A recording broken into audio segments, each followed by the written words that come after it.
आजमगढ़ के गोसाई की बाजार में लालगंज और दीदारगंज विधानसभा के बीजेपी प्रत्याशियों के समर्थन में पहुंचे देश के रक्षा मंत्री राजनाथ सिंह ने मीडिया से बातचीत में कहा कि यूक्रेन में फंसे देश के मेडिकल स्टूडेंट और अन्य लोगों के लिए सीसीएस की बैठक में ही तय कर लिया गया था कि सभी को बॉर्डर क्रॉस कराकर पड़ोसी देश में हवाई जहाज भेजकर मंगाया जाएगा। ये प्रक्रिया लगातार जारी है। यूक्रेन के दूसरे पड़ोसी देशों के एयर स्ट्रिप पर हवाई जहाज लैंड करने के लिए परमिशन लेनी पड़ती है।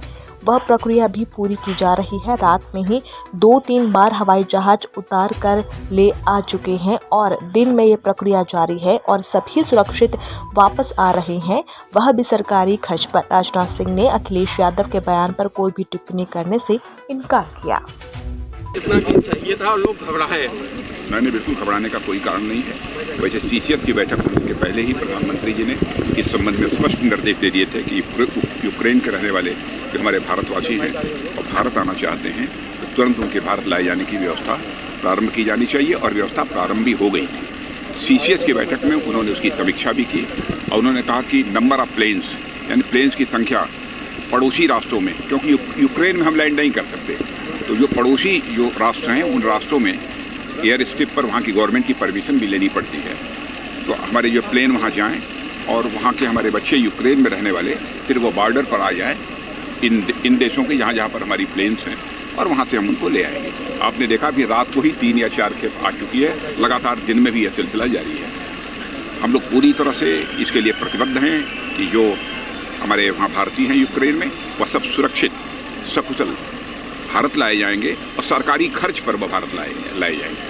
अच्छा, सबसे बड़ा सवाल है कि जातिगत का समीकरण चल रहा है और पूर्वांचल जो है इस वक्त बहुत ही दुर्भाग्य है कि आज़ादी के 75 वर्षों के बाद भी लोग जाति पंथ और मजहब की राजनीति की बात करते हैं। लेकिन स्वस्थ राजनीति का मतलब ये होता है कि राजनीति जाति पंथ मजहब के आधार पर नहीं होनी चाहिए।